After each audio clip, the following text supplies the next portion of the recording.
കുഞ്ചിയമ്മയ്ക്കഞ്ചു മക്കളാണേ, അഞ്ചാമനോമന കുഞ്ചുവാണേ. പഞ്ചാര വിറ്റു നടന്നു കുഞ്ചു, പഞ്ചാര കുഞ്ചുവെന്ന പേരു വന്നു.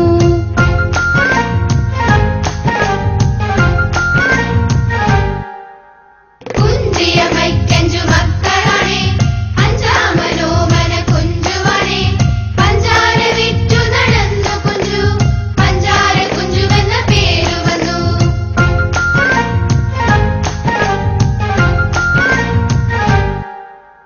വഞ്ചിയിൽ പഞ്ചാര ചാക്കു വെച്ചു,